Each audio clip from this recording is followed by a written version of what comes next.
بسم اللہ الرحمن الرحیم۔ ایک دفعہ ایک عیسائی بادشاہ نے چند سوالات لکھ کر حضرت عمر رضی اللہ عنہ کے پاس بھیجے اور ان کے جوابات آسمانوں کی روح سے دینے کا مطالبہ کیا۔ ان میں سے ایک سوال تھا کہ وہ کون سی قبر ہے جس کا مردہ بھی زندہ اور قبر بھی زندہ، اور قبر اپنے مدفون کو سیر کراتی پھرتی تھی، پھر وہ مردہ قبر سے باہر نکل کر کچھ عرصہ زندہ رہ کر وفات پایا۔ حضرت عمر رضی اللہ عنہ نے حضرت عبداللہ بن عباس رضی اللہ عنہ کو فرمایا کہ ان سوالات کے جوابات لکھ دیں۔ حضرت عبداللہ رضی اللہ عنہ نے اس سوال کا جواب تحریر فرمایا، وہ قبر جس کا مردہ بھی زندہ اور قبر بھی زندہ، وہ مردہ حضرت یونس علیہ السلام تھے اور ان کی قبر مچھلی تھی جو ان کو پیٹ میں رکھے جگہ جگہ پھرتی تھی، یعنی سیر کراتی تھی۔ حضرت یونس علیہ السلام اللہ کے حکم سے مچھلی کے پیٹ سے باہر آ کر چند عرصہ تک حیات رہے، پھر وفات پائی۔ حضرت یونس علیہ السلام کا واقعہ، جس کا کچھ حصہ تو خود قرآن میں مذکور ہے اور کچھ روایات حدیث تاریخ سے ثابت ہے، وہ یہ ہے کہ حضرت یونس علیہ السلام کی قوم عراق میں موصل کے مشہور مقام نینوی میں بستے تھے۔ ان کی تعداد قرآن کریم میں 1,00,000 سے زیادہ بتائی ہے۔ ان کی ہدایات کے لیے اللہ تعالیٰ نے یونس علیہ السلام کو بھیجا، انہوں نے ایمان لانے سے انکار کیا۔ حق تعالیٰ نے یونس علیہ السلام کو حکم دیا کہ ان لوگوں کو آگاہ کر دو کہ 3 دن کے اندر اندر تم پر عذاب آنے والا ہے۔ حضرت یونس علیہ السلام نے قوم میں اس کا اعلان کر دیا۔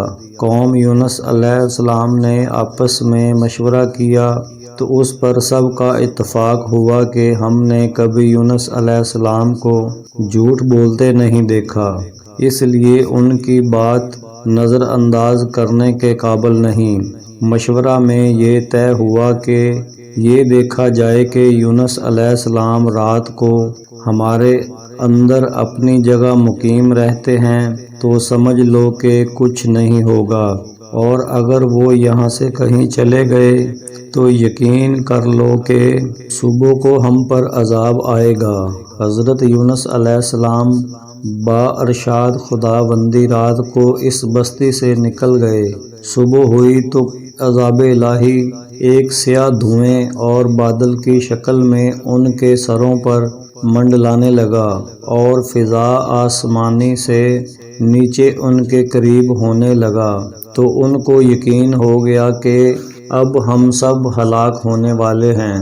یہ دیکھ کر حضرت یونس علیہ السلام کو تلاش کیا کہ ان کے ہاتھ پر مشرف با ایمان ہو جائیں اور پچھلے انکار سے توبہ کر لیں، مگر یونس علیہ السلام کو نہ پایا تو خود ہی اخلاص نیت کے ساتھ توبہ و استغفار میں لگ گئے۔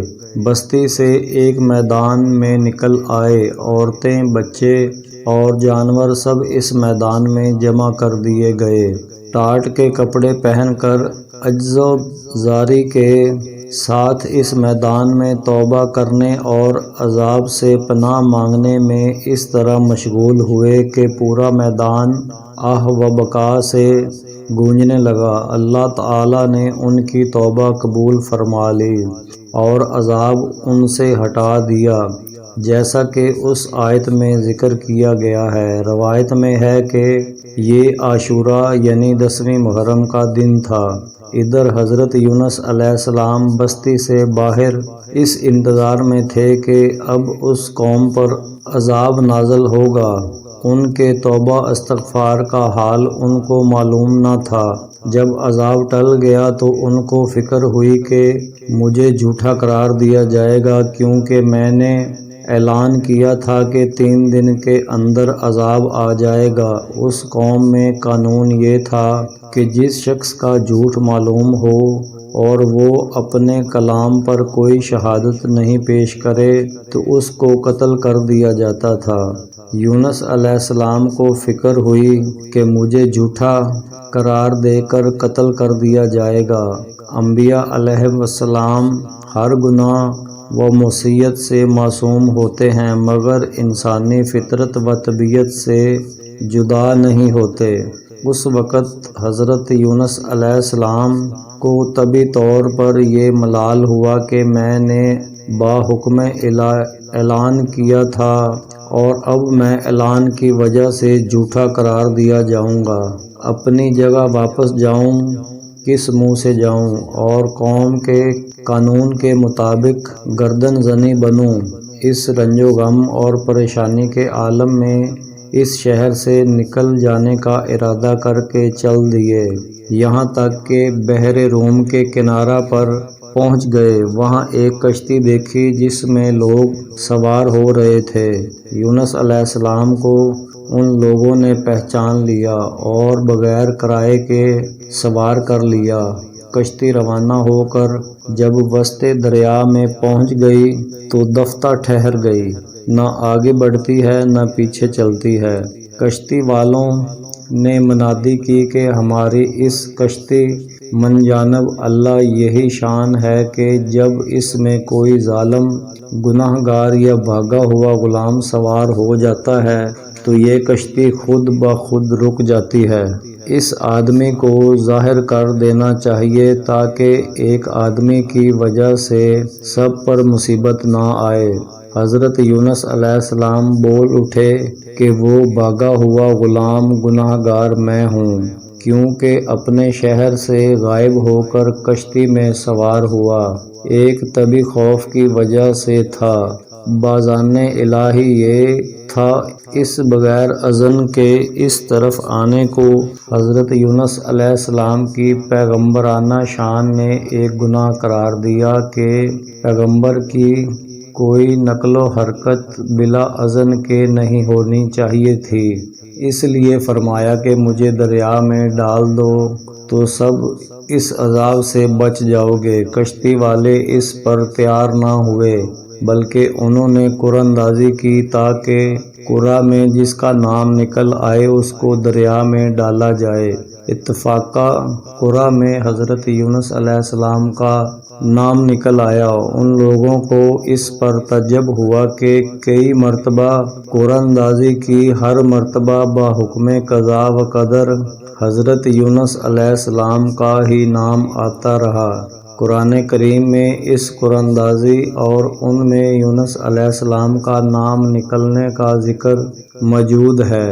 سہم فکان مل المد حزین یونس علیہ السلام کے ساتھ حق تعالیٰ کا یہ معاملہ ان کے مخصوص پیغمبرانہ مقام کی وجہ سے تھا کہ اگرچہ انہوں نے اللہ کے کسی حکم کی خلاف ورزی نہیں کی تھی جس کو گناہ اور معصیت کہا جاتا ہے، اور کسی پیغمبر سے اس کا امکان نہیں کیونکہ وہ معصوم ہوتے ہیں، لیکن پیغمبر کے مقام بلند کے مناسب نہ تھا کہ معاذ خوف طبی سے کسی جگہ بغیر اذن خدا بندی منتقل ہو جائیں۔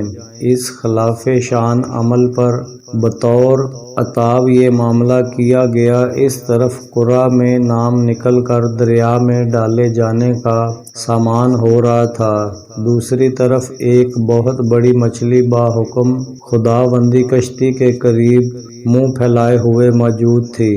یہ دریا میں آئی تو ان کو اپنے پیٹ میں جگہ دی، جس کو حق تعالیٰ نے پہلے سے حکم دے رکھا تھا کہ یونس علیہ السلام کا جسم جو تیرے پیٹ کے اندر رکھا جائے گا یہ تیری غذا نہیں بلکہ ہم نے تیرے پیٹ کو ان کا مسکن بنایا ہے۔ یونس علیہ السلام دریا میں گئے تو فوراً اس مچھلی نے منہ میں لے لیا۔ حضرت عبداللہ بن مسعود رضی اللہ عنہ نے فرمایا کہ یونس علیہ السلام اس مچھلی کے پیٹ میں 40 روز رہے، یہ ان کو زمین کی تہہ تک لے جاتی اور دور دراز کے مسافتوں میں پھراتی رہی۔ بعض حضرات نے 7، بعض نے 5 دن اور بعض نے 1 دن کے چند گھنٹے مچھلی کے پیٹ میں رہنے کی مدت بتائی ہے۔ حقیقت حال حق و تعالیٰ کو معلوم ہے۔ اس حالت میں حضرت یونس علیہ السلام نے یہ دعا کی، لا الہ الا اللہ انت سبحانک انی کنت من الظالمین۔ اللہ تعالیٰ نے اس دعا کو قبول فرما لیا اور بالکل صحیح و سالم یونس علیہ السلام کو دریا کے کنارے پر ڈال دیا۔ مچھلی کے پیٹ کی گرمی سے ان کے بدن پر کوئی بال نہ رہا تھا۔ اللہ تعالیٰ نے ان کے قریب ایک کدو لوکی کا درخت اگا دیا، جس کے پتوں کا سایہ بھی حضرت یونس علیہ السلام کے لیے ایک راحت بن گئی، اور ایک جنگلی بکری کو اللہ تعالیٰ نے اشارہ فرما دیا کہ وہ صبح و شام ان کے پاس آ کھڑی ہوتی اور وہ اس کا دودھ پی لیتے تھے۔ اس طرح حضرت یونس علیہ السلام کو اس لغزش پر تنبیہ بھی ہو گئی، اور بعد میں ان کی قوم کو بھی پورا حال معلوم ہو گیا۔